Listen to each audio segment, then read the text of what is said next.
Assalamualaikum warahmatullahi wabarakatuh. Hai, apa kabar kalian semua? Semoga selalu diberikan kesehatan dan dilimpahkan rezekinya. Amin, amin ya robbal alamin. Selamat datang di channel Nisa Story. Bersama saya Nisa tentunya, yang akan setia menemani hari-hari kalian dengan kisah-kisah yang menarik. Dan semoga bisa menghibur. Kali ini Nisa akan menceritakan kisah yang berjudul Misteri Celana Dalam Suamiku episode ketiga.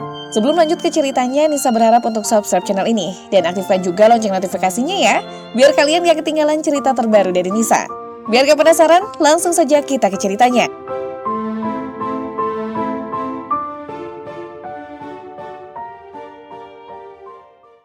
POV Ibu Sukma. Jangan minta maaf nak, kamu tidak salah, yang salah itu ibu. Ibu sudah salah memaksamu untuk bersabar dan membuat hatimu semakin sakit. Maafkan ibu, ucapku. Dikala menantu yang sudah kuanggap anak terisak menangis sambil meminta maaf. Sebab sudah tidak tahan untuk berpura-pura tidak mengetahui pengkhianatan anak kandungku, Teguh. Mas Teguh sudah terlalu jauh mengkhianati Suci, Bu. Dia sudah menikah lebih dari 1 tahun. Jauh dari sebelum Suci mengandung Yusuf. Tega sekali Mas Teguh. Suci tidak cacat dan juga tidak mandul seperti yang orang-orang katakan. Suci bisa hamil lagi. Kenapa sesakit ini, Bu? Sakit sekali hati Suci, Bu. Tuturnya terisak sambil memukul-mukul dada. Sakit, memang sakit. Aku pernah merasakan itu. Ya Allah, kenapa harus terjadi dengan menantuku? Batinku ikut menangis. Aku tidak menyangka sama sekali anak laki-laki yang pernah aku susui, aku besarkan dengan kasih sayang. Aku didik dia dengan agama. Kenapa dia bisa berpikir sejauh ini? Menikah lagi secara sirih. Hanya karena Suci belum diberi keturunan dan aku ingin mempunyai cucu. Alasannya sangat tidak masuk akal. Apa Mas Teguh kena guna-guna ya, Bu? Tanya Suci sambil menatapku.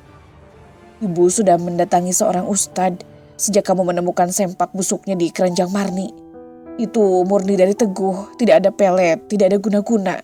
Itu murni darinya yang tidak bisa menahan nafsu dan tidak menundukkan pandangannya. Jelasku seperti penjelasan ustadz yang aku temui itu. Tok tok tok. Pintu kamarku digedor, aku meminta Suci untuk duduk saja. Mungkin Teguh mau pamit untuk pergi.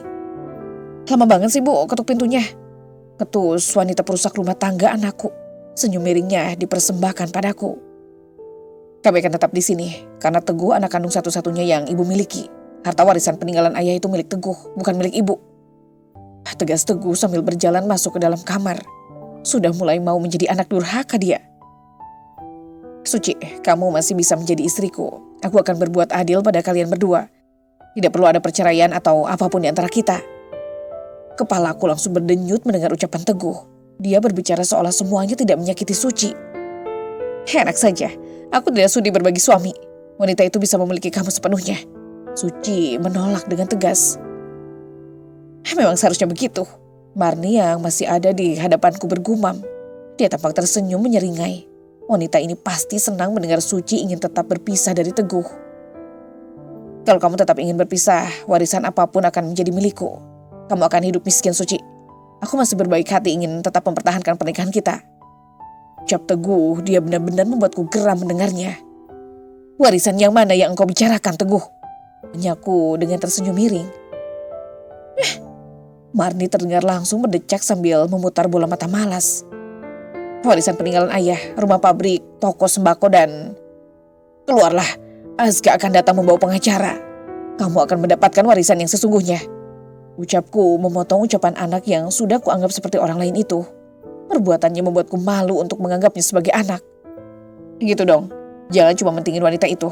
Jelas-jelas Mas Teguh anak kandung ibu. Bukannya mentingin Suci yang cuma orang lain. Ketus Marni sambil memandangi Suci dengan sinis. Aku berdecih dan mengalihkan pandangan menatap Teguh. Bawa wanita yang kamu sebut istri ini keluar dari kamarku.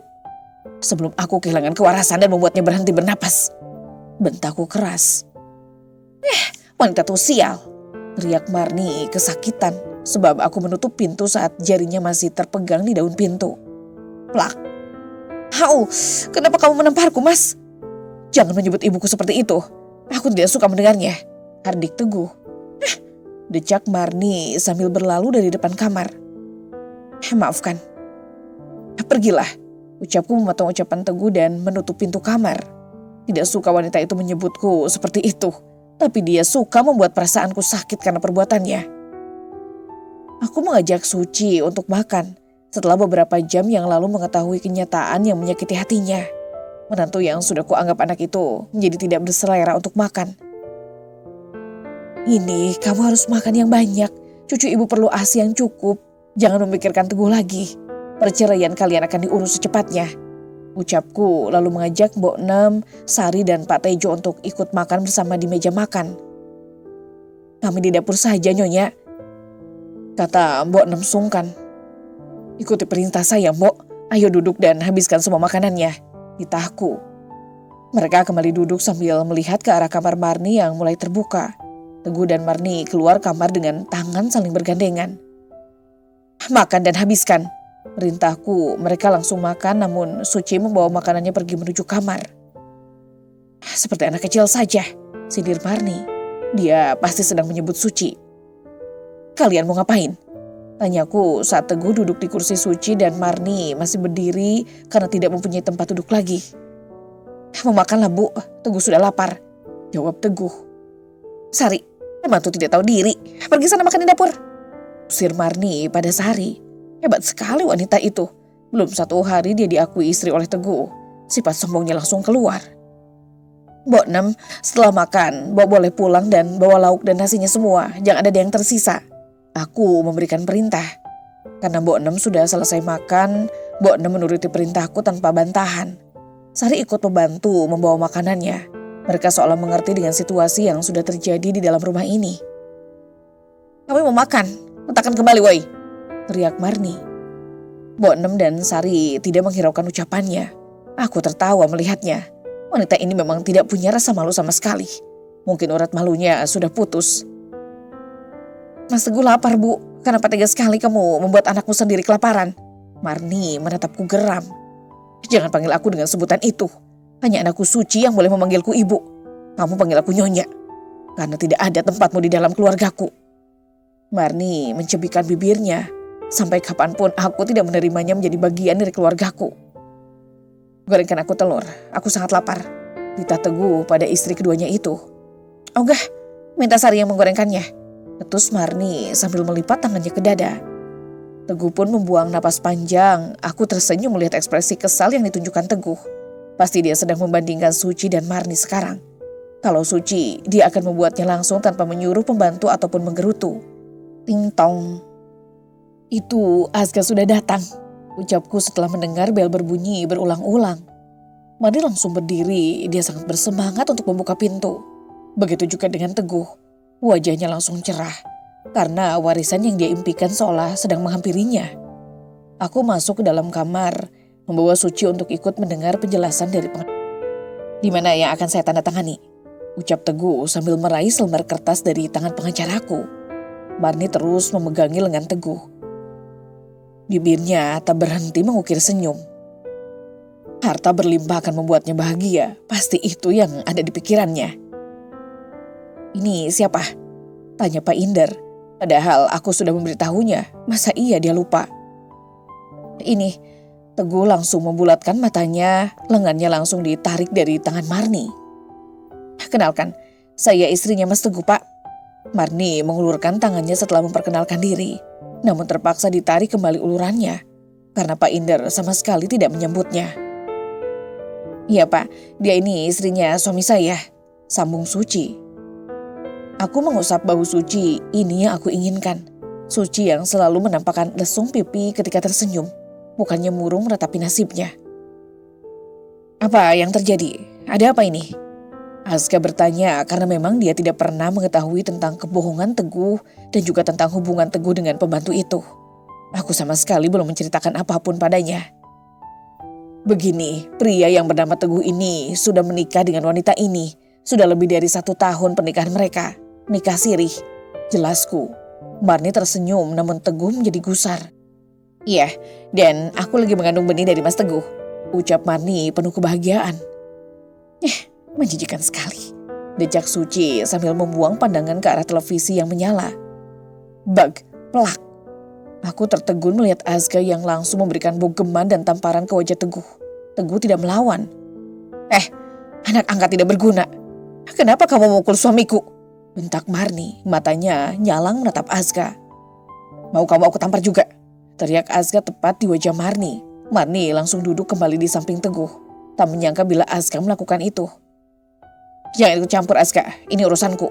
Kamu tidak punya hak apapun untuk ikut campur. Ucap Teguh. Kamu sudah menyakiti hati ibu dan juga hati Suci. Sudah aku katakan, jangan ikut campur. Ulang Teguh memotong ucapan Azka. Aku memegangi tangan Azka dan memintanya untuk duduk di dekatku. Silakan baca, itu surat perjanjian yang sudah kalian tanda tangani saat akan melakukan akad nikah. Saksinya banyak, hampir satu kampung yang menyaksikannya. Ucap Pak Indar sambil menunjuk surat perjanjian yang sudah ada di tangan Teguh. Kamu tidak lupakan, Mas? Risiko apa yang akan kamu dapatkan kalau kamu mengkhianati pernikahan kita? Tanya Suci membuat Marni kebingungan. Namun Teguh terpaku dengan mulut yang seakan terkunci. Apa sih? Sini aku lihat. Marni menyambar kertas materai itu dan langsung merobeknya setelah membacanya.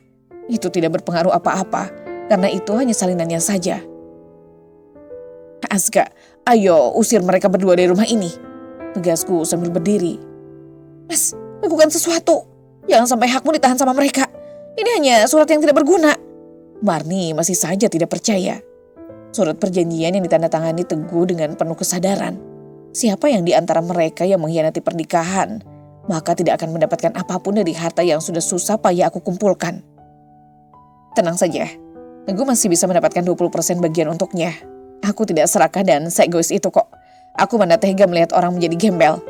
Ucap Suci sambil melempar tatapan sinis kepada Marni. Sialan. POV Adar. Kalau kita keluar dari rumah ini, kita mau pergi kemana? Aku tidak mau hidup susah, Mas. Ucap Marni dengan perasaan jengkel. Aku masih punya uang tabungan. Kita mengontrak rumah yang dulunya pernah kamu tempati. Sahut Teguh, hatinya menjadi hampa ketika Suci bersikuku mau bercerai darinya. Padahal bukan itu yang Teguh inginkan selama ini. Selama ini Teguh selalu berhayal bahwa Suci maupun Bu Sukma akan memaafkan kesalahannya dan hidup bahagia dan rukun dengan dua istri dalam satu rumah yang besar bersama ibunya. Namun, pada kenyataannya Teguh terusir dari rumah ibunya, bahkan Teguh tidak mendapatkan apa-apa selain kebaikan hati dari Suci yang memberinya sebuah toko pakaian yang ada di dekat pasar. Mau tidak mau, Teguh menerimanya daripada tidak mendapatkan warisan sama sekali. Teguh tidak tahu kalau toko pakaian itu sudah sepi pelanggan. Suci akan membuat Teguh maupun Marni menderita dengan tidak adanya pemasukan yang sepadan dengan pengeluaran. Ditambah di zaman sekarang yang apa-apa serba mahal. Hanya kepala ikan teri yang murah, tapi juga ada harganya. Marni mengepaskan tubuhnya di atas ranjang empuk. Matanya menatap Teguh dalam, terbersit di hatinya untuk mencelakai Suci karena merasa geram dan sakit hati pada Suci. Kita kasih Suci pelajaran. Mas, ini semua karena dia. Aku curiga deh, ibumu pasti sudah diguna-guna sama Suci. Makanya ibumu penurut dan rela memberikan apa saja untuk Suci. Padahal kamu kan anak satu-satunya. Ucap Marni sambil bangkit dari pembaringan dan duduk di bibir ranjang. Jangan melakukan apa-apa dengan Suci. Ibu itu memang sayang sama Suci. Bukan berarti Suci menggunakan ibu. Walau bagaimanapun Teguh juga masih sayang kepada Suci. Hanya saja obsesi untuk mendapatkan warisan secepatnya membuatnya salah melangkah. Dia pikir ketika mendapatkan cucu dari rahim wanita lain, ibunya akan suka dan bahagia. Walau awalnya akan marah besar. Pada kenyataannya semua tidak sesuai dengan apa yang dipikirkan selama ini. Tok tok tok. Teguh membukakan pintu. Pak Tejo menyerahkan kardus besar kepada Teguh. Waktu 2 jam untuk meninggalkan rumah ini, ujar Pak Tejo dan langsung berlalu. Supir sialan, berani-beraninya dia berbicara seperti itu. Teriak Marni tidak terima. Berisik banget kamu. Dari tadi ngomel dan berteriak melulu. Kupingku sakit mendengarnya. Bentak Teguh. Marni terdiam dengan mulutnya yang masih bergerak-gerak mengomel. Aku mau tidur, kamu bereskan pakaiannya. Gitah Marni pada Teguh. Teguh tak menanggapi dan ikut berbaring memunggungi Marni. Dalam 2 jam lagi dia akan pergi meninggalkan rumah mewah dan juga kehidupan mewahnya sama ini. Pak Tejo, mobil yang biasa dibawa Teguh mana? Tanya Bu Sukma. Ada di luar, tadi saya sudah mengambilnya di puskesmas Nyonya. Sahut Pak Tejo. Oke, sekarang Pak Tejo lihat mereka. Ini sudah mau 2 jam, mereka belum keluar dari dalam kamar. Saya tidak mau melihat mereka diam lebih lama lagi di rumah ini. Gitah Bu Sukma. Palingan mereka tidur Bu, lumayan cuacanya enak buat tidur, timpal Suci. Oh iya, kemarin kamu sudah mengurus isi ATM-nya kan? Tanya Bu Sukma. Beres Bu, jawab Suci sambil mengulas senyum. Suci yang awalnya sangat sedih setelah mengetahui kenyataan yang sebenarnya, sekarang sudah menjadi lebih baik lagi. Suci bertekad akan membuat Teguh menyesal dengan melihatnya baik-baik saja dan lebih bahagia ketika sudah terlepas dari pernikahannya yang sudah sangat tidak sehat. Setelah mereka keluar dari rumah ini kita ke rumah sakit ya. Eyang masuk ke rumah sakit, ucap Bu Sukma setelah membalas pesan dari adiknya, Tante Erni. Hah, Eyang masuk ke rumah sakit Bu? Kenapa Bu? Eyang sedikit shock sebab Tante Erni sudah menceritakan semuanya kepada Eyang. Tapi jangan khawatir, Eyang baik-baik saja kok, jelas Bu Sukma. Semua keluarga Bu Sukma terkejut mendengar berita keretakan rumah tangga Suci dan Teguh. Semua tidak menyangka dengan apa yang sudah terjadi. Semua menyalahkan Teguh karena sudah berbuat sebodoh itu. Suci mau membereskan pakaian Mas Teguh dulu ya Bu. Ayo kita sama-sama membereskannya biar cepat selesai, ucap Bu Sukma dan ingin bangkit dari duduknya. Nenek jagain Yusuf saja, ini Yusufnya lagi tidur. Nenek di sini saja ya. Bu Sukma tersenyum dan urung untuk berdiri. Jangan berhenti tersenyum ya Suci, kamu cantik sekali tersenyum. Asal jangan senyum-senyum sendiri, nanti disangka gila lagi. Geletuk Aska sambil menonton TV. Dari tadi dia hanya duduk dan mendengar pembicaraan dua wanita yang sangat dia sayangi. Terutama Bu Sukma. Bisa dikatakan Aska lebih menyayangi Bu Sukma daripada Teguh yang hanya menyayangi sebatas menginginkan warisan.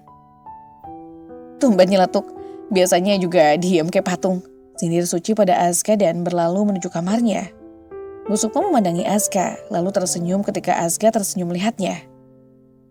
Mas bangun. Bantuin aku beres-beres lah. Kamu anak-anakan tidur tanpa mau bantuin aku. Bu kamu sudah ngomel terus itu, ucap Marni sambil memasukkan pakaiannya ke dalam koper. Kamu bawel banget sih. Kerjain sendiri kan bisa. Bengis Teguh sambil menarik selimut. Marni kembali menarik selimutnya dan memaksa Teguh untuk bangun. Kalau tahu seperti ini aku menyesal, gumam Marni kesal. Tapi Teguh masih bisa jelas mendengarnya. Kamu ini, giliran aku seperti ini kamu nyesal, sahut Teguh sambil berlalu ke kamar mandi untuk mencuci muka. Kenapa tidak bilang sih Mas, kalau kamu ada perjanjian sekonyol itu? Kalau seperti ini aku nyesal karena sudah bertahan lama, tapi tidak dapat apa-apa. Omel Marni sambil mengemasi barang-barangnya ke dalam kardus. Teguh kembali duduk di atas ranjang sambil mengusap wajahnya. Lalu memandangi wajah Marni yang cemberut dengan bibir yang terus bergerak mengomel tidak henti. Aku pikir ibu hanya main-main, makanya aku anggap sepele dengan perjanjian itu, sahut Teguh dengan malas. Laki-laki bodoh, pokoknya kamu harus cari cara biar tidak bercerai dengan si Suci yang nyebelin itu. Sudahlah, kamu bikin aku tambah pusing tahu tidak, bentak Teguh. Di ruang keluarga, Bu Sukma dan Suci tertawa karena mendengar pertengkaran mereka. Diberi hidup enak malah mau hidup melarat, tahu rasa sekarang, ucap Bu Sukma. Teguh mengangkat kardus berisi barang-barang Marni. Marni menarik 2 koper pakaian miliknya dan Teguh. Marni terus mengomel menyalahi Teguh. Bu, pikirkan sekali lagi. Aku anakmu satu-satunya. Akulah yang akan merawat ibu ketika sakit dan tidak bisa berjalan suatu saat nanti. Pikirkan lagi. Jangan sampai ibu kehilangan tempat berlindung yang sesungguhnya, ucap Teguh merayu. Iya, belum tentu Suci ataupun Aska mau menjaga ibu kalau sudah sakit-sakitan nantinya. Kalau Mas Teguh anak kandung ibu, sudah pasti dia akan menjagamu sampai tutup usia, sambung Marni. Berharap ibu mertua yang tidak mengakuinya sebagai menantu bisa menahan mereka untuk tetap tinggal di rumah mewah yang selama ini dia idamkan. Kalian pergilah, tidak usah banyak bicara, percuma tahu tidak, ujar Suci yang duduk sambil memangku putranya. Bahkan Teguh sama sekali tidak melihat ke arah anaknya. Kami berbicara dengan ibu, jadi kamu diam, adik Marni. Entah sampai kapan suamimu itu mampu bertahan sama kamu Marni. Dikit-dikit marah, dikit-dikit ri. Seperti orang yang sudah kehilangan separuh kewarasan, decak Suci sambil tersenyum mengejek Marni. Sudah ayo, ajak Teguh. Marni yang ingin membalas ucapan Suci pun berhenti. Tunggu, cegah Bu Sukma. Marni langsung menoleh ke belakang ketika langkah kakinya hampir sampai di pintu utama. Dengan senyum semeringah, Marni membuang napas lega. Akhirnya, wanita tua itu merubah pikirannya. Aku suka melihatnya, batin Marni gembira. Mana kunci mobilnya? Sini kembalikan. Mobil itu milikku. Tidak ada sedikit pun uangmu yang membelinya. ucap Bu Sukma sambil menadahkan tangan untuk meminta kunci mobil dari Teguh. Senyum Marni langsung memudar berganti dengan sudut bibir yang sudah melengkung ke bawah. Dia pikir Bu Sukma akan mencegah mereka pergi. Ternyata hanya meminta kunci mobilnya. Marni terus mengutuk dan mengomel di dalam hati. Ingin sekali dia mencekik leher ibu mertuanya saat ini juga. "Pergilah, bawa istrimu yang cantik tidak seberapa itu," kata Bu Sukma setelah menerima kunci mobilnya dan menatap Marni dengan sinis. POV Marni. "Lama banget taksinya. Dari tadi nungguin, gak nongol-nongol. Kaki sampai pegal," omelku sambil celingukan ke kiri dan ke kanan. Sudah hampir 1 jam berdiri di depan gerbang ibu mertua, tapi taksi yang dipesan belum juga sampai. "Siapa juga yang suruh kamu berdiri? Kamu duduk dan diam, ngomel terus. Berisik tau gak?" ucap Mas Teguh sambil memainkan game yang ada di ponselnya. Bikin kesel saja melihatnya. "Tin, Pak Tejo, kunci semua pagarnya. Saya mau shopping dengan menantu kesayangan saya. Ingat, jangan menerima tamu kalau saya tidak mengizinkannya masuk," ujar ibu mertuaku. Tatapan sinis dilemparnya padaku sambil menutup kaca mobilnya. Jahat sekali ibu mertuaku itu. Ini semua gara-gara Suci. Pakai gak mau berbagi suami segala. Apa susahnya tinggal menerima aku yang sudah menjadi adik padunya. Gara-gara dia, aku harus kembali hidup susah. "Sudah yoh, itu taksinya sudah datang," ajak Mas Teguh. Aku masih menatap mobil itu mertuaku yang mulai pergi menjauh. Seharusnya aku yang ada di dalam mobil itu bersama ibu mertua, bukannya Suci. Aku langsung masuk ke dalam taksi dengan perasaan yang semakin dongkol. "Loh, kamu ini, itu koper kita masukin ke bagasi," dita Mas Teguh. "Enak saja kamu Mas, memangnya aku ini pembantumu apa? Kamu saja yang turun." "Kamu sangat membangkang," ketus Mas Teguh dan keluar lagi dari dalam taksi untuk memasukkan koper ke bagasi. Taksi yang kami tumpangi pun berjalan menuju ke rumah kontrakanku dulu. Sepanjang perjalanan, Mas Teguh terus saja bermain game. Kebiasaannya tidak berubah. 1 jam kemudian, kami sudah tiba di rumah kontrakan. Aku menuju ke rumah pemilik rumah tersebut dan meminta kuncinya. "Loh, taksinya kok masih ada di sini?" tanyaku pada Mas Teguh. "Belum dibayar, gimana mau pergi? Bayar gih, aku gak punya uang tunai sekarang." Aku membuang napas kesal. Terpaksa aku keluar uang untuk membayar ongkos taksi. Tadi aku lihat ada uang di dalam saku celananya. Tapi Mas Teguh tidak mau membayarnya dulu. Nyebelin banget. Ting, ponselku berbunyi. "Selamat menikmati." Sebuah pesan singkat dari Suci membuatku geram membacanya. Ingin ku banting ponselku, tapi sayang. Ini iPhone keluaran terbaru yang sayang sekali kalau harus merusaknya. Seharusnya wajah Suci yang ku banting ke lantai. "Mana ATM kamu? Aku mau belanja, sekalian mau beli tempat tidur dan TV," pintaku sambil menadahkan tangan. "Nih," Mas Teguh menyerahkan dompetnya padaku. Walau kami terusir tanpa mendapatkan warisan yang banyak, setidaknya tabungan Mas Teguh masih bisa menghidupi kami selama 5 bulan ke depan. Belum lagi penghasilan dari toko pakaian yang akan masuk setiap harinya. Jadi tidak terlalu susah-susah amat lah. Bodoh juga si Suci sudah memberikan toko pakaian pada kamu. Bodoh berkedok, sok baik. "Kata sandinya apa Mas?" tanyaku dengan senyum datar karena Mas Teguh masih saja memainkan game, gerah juga lama-lama. "Tanggal dan tahun pernikahan dengan Suci," jawabnya tanpa melihat ke arahku. "Mas, aku nanya kata sandinya, bukan tanggal pernikahanmu dengan mantan istrimu itu," bentakku keras. "Suci masih istriku, kamu jangan suka ngebentak bisa gak sih? Bikin tensi naik saja," balasnya marah. "Kau pikir tensimu saja yang naik?" Aku menjambar ponselnya dan membanting ke lantai. Gara-gara game itu, dia sama sekali tidak melihat ke arahku. Puas sekali melihat ponselnya pecah dan mati. Plak. "Jangan semena-mena denganku, Marni," adiknya setelah menamparku, matanya melotot tajam menatapku. "Kasar sekali kamu Mas," ucapku pelan, namun hatiku menjadi sakit mendapatkan perlakuannya. Berkali-kali pipiku terkena tamparan darinya. "Itu karena kamu kurang ajar. Coba kamu baik-baik ngomongnya. Lihat, ponselku rusak dan harus membeli ponsel yang baru," sahutnya sambil membuang pandangan ke arah daun jendela. "Ya maafkan aku, habisnya aku kesal karena kamu tidak memperhatikan aku. Asik sendiri dengan gamemu itu." Ucapku tidak salah kalau aku minta maaf. Jangan sampai dia meninggalkanku karena aku yang sering terbawa emosi. Mungkin karena aku sedang hamil, makanya sering marah-marah tidak jelas.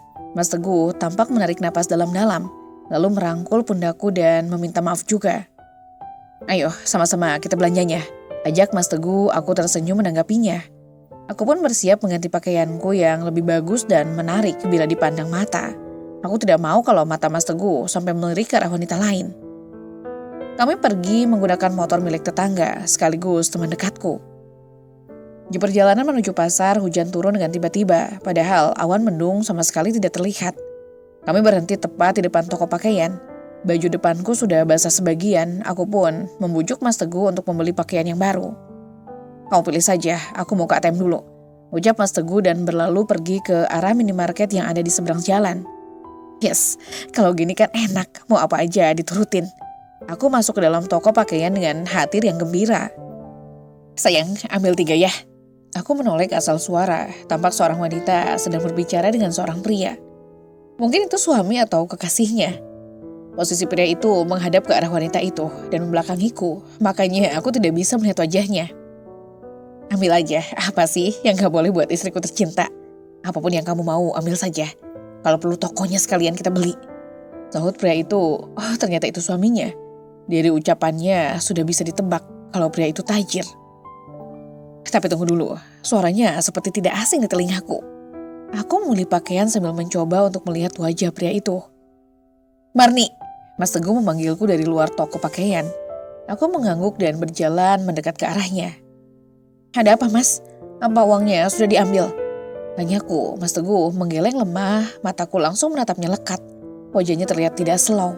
Ada apa lagi ini? "Uangnya tidak ada. Di ATM hanya ada 50.000 saja," jawabnya dengan napas ngos-ngosan. Aku juga ikut ngos-ngosan. Apa-apaan ini? Oh tidak, ini pasti kerjaan wanita tua dan menantu sialannya itu. Ini pasti kerjaan ibumu dan Suci, Mas. Aku langsung memberitahukan siapa dalangnya. Sudah pasti itu kerjaannya mereka. Sial, pesan Suci itu pasti mengarahkan pada uang yang sudah dikurasnya. Kalau tidak, mana mungkin dia mengirimkan pesan seperti itu padaku. "Marni," sapa laki-laki yang baru keluar dari toko pakaian dengan wanita yang sedang menggandeng lengannya. Mataku membulat melihatnya. Kenapa dunia ini terasa sempit sekali? Oh Tuhan, mati aku. Batinku, perasaanku menjadi takut sekali. Kenapa Azril bisa ada di kota yang sama denganku? Jangan sampai Mas Teguh tahu fakta yang sebenarnya. Aku sudah berbohong dengan statusku yang sudah menjadi janda sebelum menikah dengannya. Mas Teguh pasti marah sebab dia tidak mau menikahi wanita berstatus janda. "Marni kan?" tanya Azril sambil menggaruk sebelah alisnya. Ya jelas dia seperti tidak mengenaliku dan mencoba untuk mengingat-ingat. Penampilanku jauh berbeda dari sebelumnya, ditambah rambutku putih seperti nenek lampir. Belum sempat aku ngecatnya dengan warna hitam. Ditambah uang Mas Teguh tidak ada. Pakai apa aku membayar cat rambutku yang harganya lumayan mahal? Yang murah banyak, tapi pasti bikin rambutku rusak.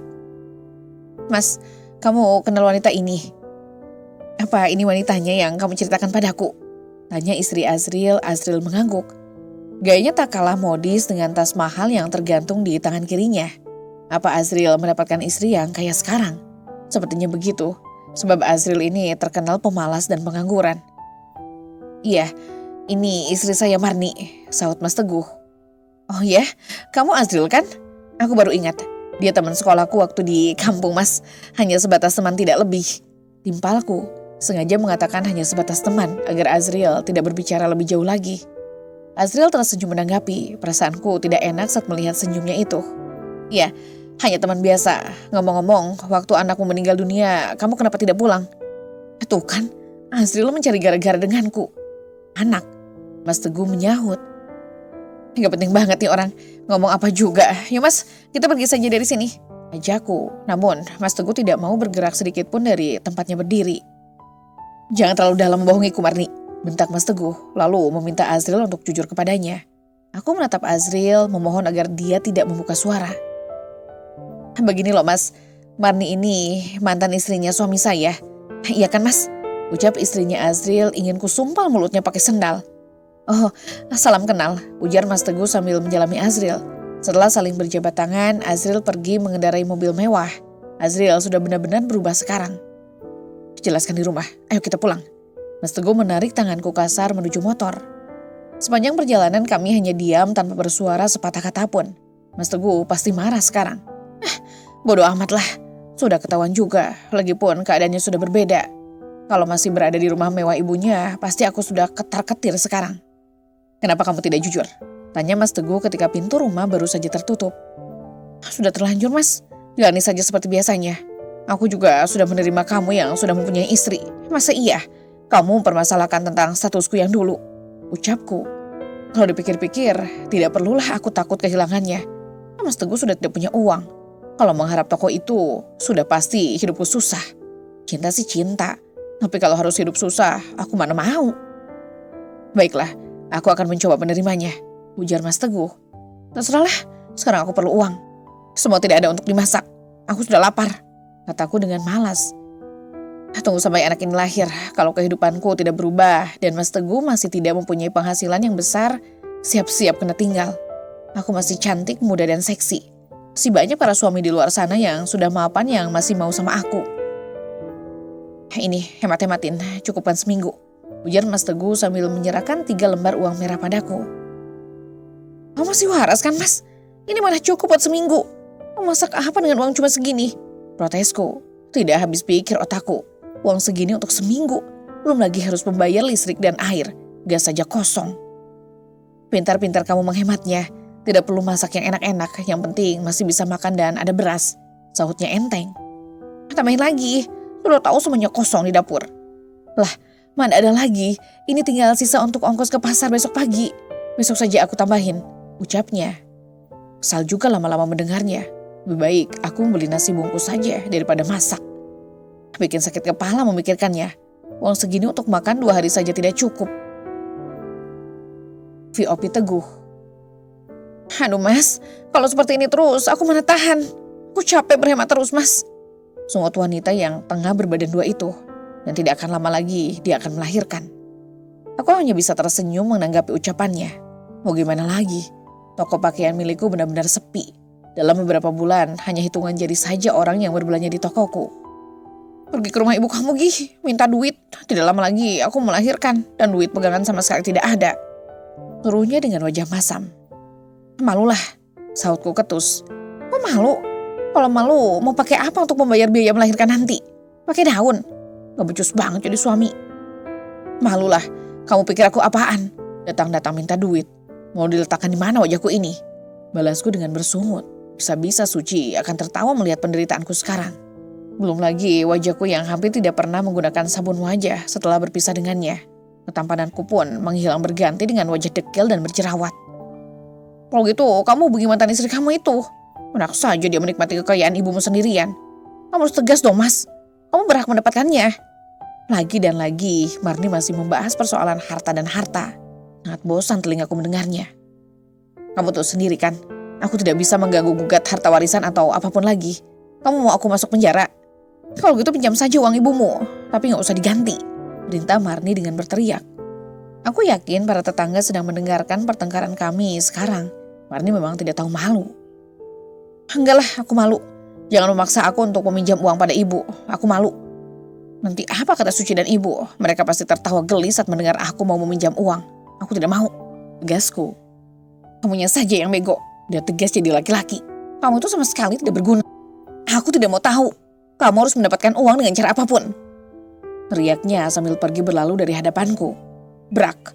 Aku terkejut saat pintu kamar dibantingnya dengan keras. Kata-katanya sangat menyakiti hati.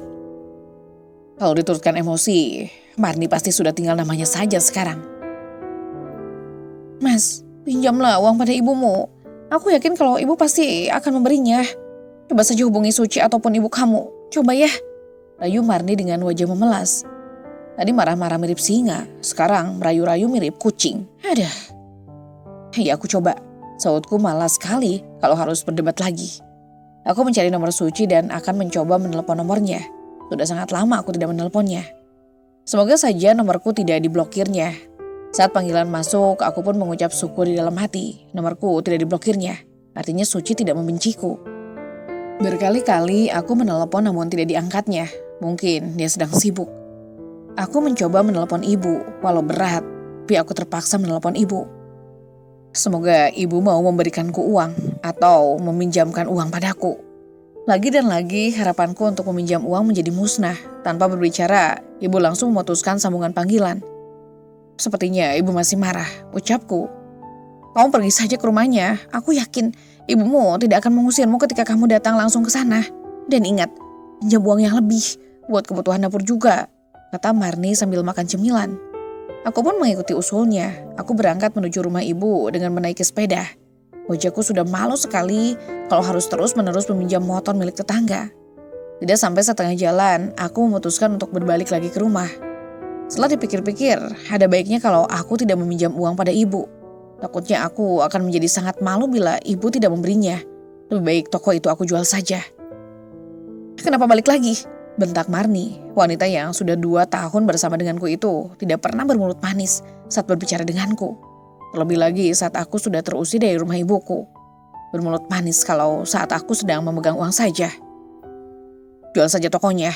Aku malu kalau berhadapan dengan ibu. Sahutku malas. Bagus itu mas, jual saja. Kapan mau menjualnya? Ucap Marni dengan antusias. Giliran uang saja kamu ngomongnya manis. Bikin bak saja mendengarnya, kataku sambil berlalu masuk ke dalam kamar. Aku pusing loh mas, makanya aku mau ngomel-ngomel terus. Belum lagi mau melahirkan, tapi uangnya tidak ada sama sekali. Siapa yang tidak pusing kalau seperti ini keadaannya? Ujarnya sambil menggelayut menjadi lenganku. Aku pun memahami kondisinya, dia pasti tertekan dengan keadaanku yang sekarang. Tidak salah kalau dia sering marah-marah tidak jelas. Aku mengambil kursi dan menurunkan koper yang ada di atas lemari untuk mengambil surat penting. Toko itu akan kujual dengan orang yang dulunya pernah memintaku untuk menjual toko itu padanya. Aku pergi dulu, ucapku sambil mengecup kening Marni. Iya mas, sahutnya manja. Murah sekali pak, kemarin bapak menawarnya 150 juta, kok sekarang jadi 80 juta, gimana ceritanya bisa turun harga segitu? Aku mencoba protes kepada pembeli toko pakaian milikku. Kalau mau jual saya beli, kalau tidak mau ya silakan pergi dari sini. Ucapnya santai seolah sedang mengusirku. Ya sudah, saya jadi penjualnya. Terpaksa aku melepaskan toko itu dengan harga yang sangat rendah. Mau bagaimana lagi? Aku butuh uang sekarang. Aku akan menyimpan uangnya separuh dan memberinya pada Marni. Separuhnya lagi, kalau semua diberi sama Marni, sudah tentu uang ini akan habis dalam sekejap mata. Aku mampir ke dealer motor second, tidak apa-apa second. Yang penting masih bagus dan bisa kubawa untuk mencari pekerjaan nantinya. Suci, mataku lekat menatap ke arah wanita yang pernah mengisi hatiku. Bahkan, Suci tidak pernah hilang dari hatiku. Aku masih mencintai Suci seperti dulu. Suci tampak sedang memilih-milih cincin, terlihat dari dia memasang dan melepaskan cincinnya kembali. Berbulan-bulan tidak bertemu Suci, dia tampak lebih bahagia dengan senyumnya yang terukir di bibir manisnya itu. Mendadak hatiku terasa nyeri sekali. Kalau boleh mengulang waktu, aku ingin hidup bersama dengan mereka lagi. Aku bersembunyi ketika melihat ibu dan Suci keluar dari toko emas. Aku malu kalau harus menampakkan wajahku ini. Setelah mobilnya berlalu, barulah aku keluar dari tempat persembunyian dan menghidupkan mesin motor menuju arah pulang. Sesampainya di rumah, aku melihat seorang wanita tua sedang duduk di teras sambil berbicara dengan salah satu tetangga. Itu suaminya Marni, tunjuk Seruni ke arahku yang baru mematikan mesin motorku. Mas, ini ibunya Marni, datang dari kampung. Dia mau bertemu Marni tapi Marni tak kunjung membukakan pintu, tutur Seruni. Aku menyalami ibu mertuaku, tangannya bergetar hebat sambil mengusap air matanya. Kamu suami Marni? Tanyanya tergagap. Ibu ini belum makan mas, saya sudah tawari untuk ibu ini makan, tapi ibu ini menolak dan ingin menemui Marni juga. Bawa masuk saja mas, kasihan badannya gemetar, ucap Seruni dengan lembut. Aku membawa ibu mertuaku masuk. Selama ini Marni menyebut ibunya sudah meninggal dan dia sama sekali tidak punya keluarga lagi. Terlalu banyak kebohongan yang Marni sembunyikan. Apa dia malu mengakui ibu ini sebagai ibunya? Kalau iya, tegas sekali Marni menelantarkan ibunya yang sudah sangat tua ini. Ngapain kamu bawa dia masuk mas? Cukup, jangan banyak bicara. Bawa makanan untuk ibu kamu, ucapku. Gak ada makanan, enak saja main nyuruh-nyuruh. Kamu maunya apa Marni? Lama-lama aku bosan menghadapi sikap kamu yang seperti ini. Cepat, ambilkan makanan untuk ibu kamu. Kalau tidak, aku tidak akan memberimu uang. Marni berlalu setengah bersungut. Kalau sudah mendengar nama uang, apapun perintahku semua cepat dilaksanakan. Coba kalau tidak ada uang, sudah perang mulut lagi gara-gara aku membawa ibunya masuk ke dalam rumah. Di office Suci. Cie, bahagia banget sih jadi janda, ucap Indriani saat aku keluar dari pengadilan agama sambil memperlihatkan akta cerai. Sepupu dari Mas Teguh tertawa sambil menyoroti kamera ponselnya ke arahku. Iya dong, memang harus bahagia, masa iya Harus nangis. Aku tertawa lepas sambil mengusap air mataku. Air mata bahagia yang keluar saat tertawa lepas. Ibu mertuaku yang baik hati itu langsung memelukku dan memberikan kecupan sayang di ubun-ubunku. Sebelum pulang ke rumah, kami mampir di warung bakso. Ibu mertua mengajak Azka untuk turun dari mobil. "Kamu gak pesan baksoin?" tanyaku pada Indriani. "Enggak, aku lagi diet," jawab Indriani sambil memangku putraku. 5 bulan sudah usia putraku, namun ayahnya sama sekali tidak memberikan nafkah untuk putraku. Keluarnya dia dari rumah ibu mertuaku, Mas Teguh seolah lepas tangan mengenai nafkah bagi putranya. Jangankan nafkah, untuk sekedar melihat putranya saja dia tidak pernah datang. Mungkin istri kesayangannya itu sudah melarangnya. "Pakai acara diet segala, gak perlu diet-diet. Laki-laki itu sukanya daging bukannya tulang," celetuk Azka sambil memandangku. Cepat aku membuang pandangan ketika mata kami saling beradu. Jangan sampai Azka melihatku janda genit. "Bener tuh kata Azka, ngapain diet-diet? Cepat pesan baksonya," ibu mertua dan menyuruh Indriani untuk memesan bakso. Indriani tersenyum lebar dan memesan 1 mangkok bakso dan 1 mie ayam. Makanan kesukaannya, mana bisa dia menolak. "Ini namanya dia tahan-tahan tai ayam," ucap Azka menyindir adik sepupunya itu. Aku dan ibu mertua tertawa terbahak-bahak mendengarnya. Ada-ada saja si Azka. Memangnya tahi ayam itu hangat ya? Aku belum pernah menyentuhnya. Hi, geli saat membayangkannya. Aku ingat waktu aku tidak sengaja menginjak kotoran ayam. "Curug banget kamu, Bang," ketus Indriani sambil memukul lengan Azka.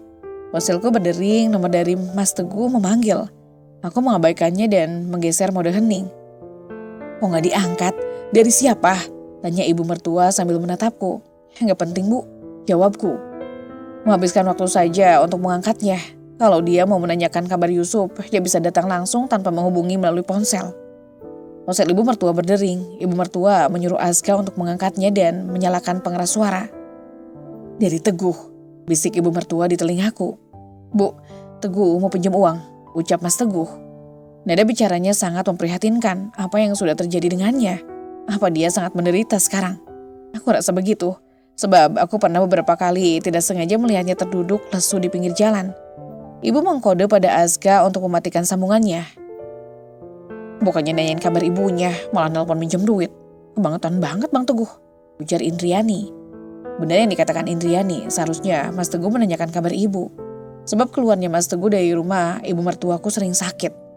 Aku tahu ibu mertuaku sangat merindukan Mas Teguh, kalau tidak pernah menunjukkan padaku bahwa dia rindu dengan Mas Teguh. Tidak ada seorang ibu yang tidak merindukan anaknya, terkecuali seorang ibu yang tidak mempunyai hati dan perasaan.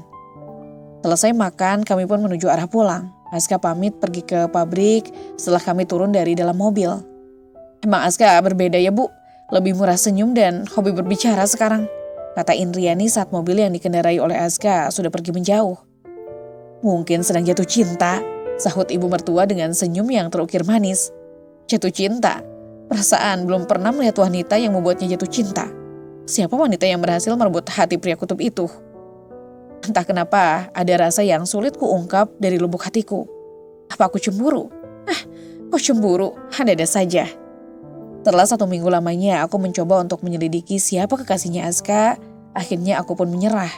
Siapa wanita yang memiliki hatinya itu? Bertanya pada ibu mertua juga percuma. Ibu mertuaku juga tidak tahu siapa wanitanya. Anehnya lagi, Azka memintaku untuk pergi mencari cincin kawin dan menyerahkan semua pilihannya padaku kemarin. Tidak sabar menunggu minggu depan, semoga saja menantu ibu nantinya baik dan tidak julid.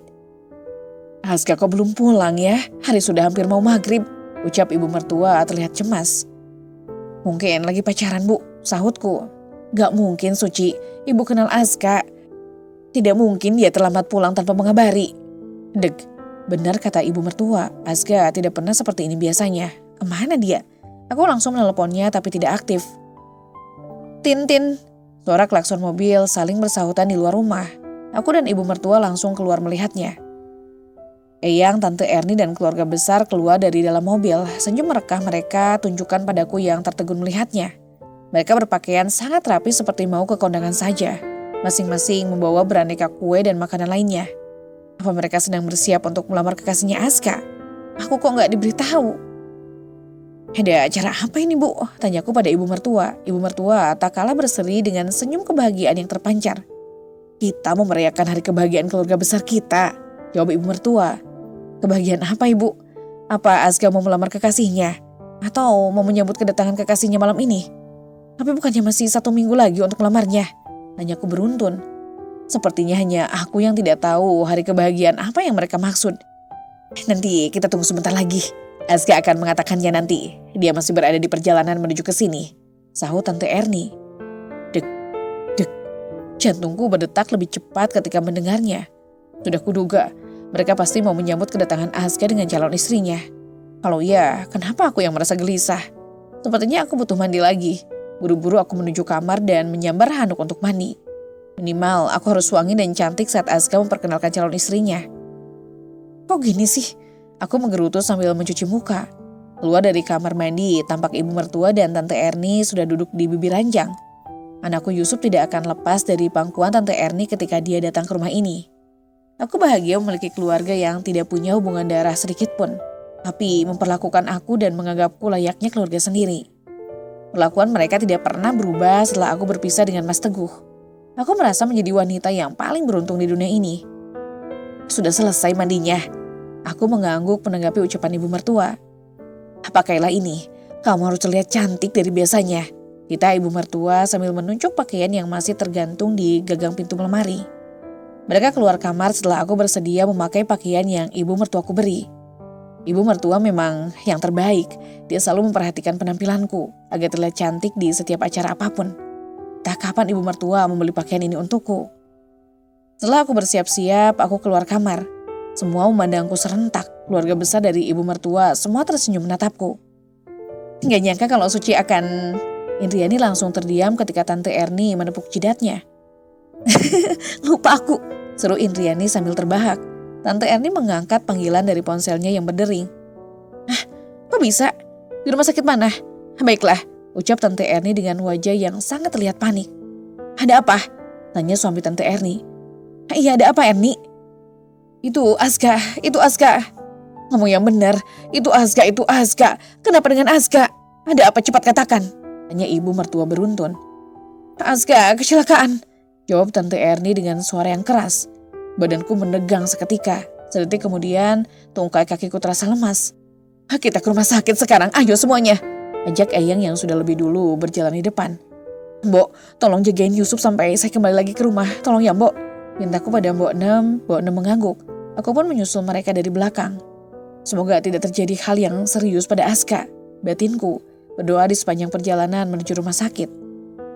Untung tidak parah. Ibu sudah sangat khawatir. Takut terjadi apa-apa sama kamu, Azga.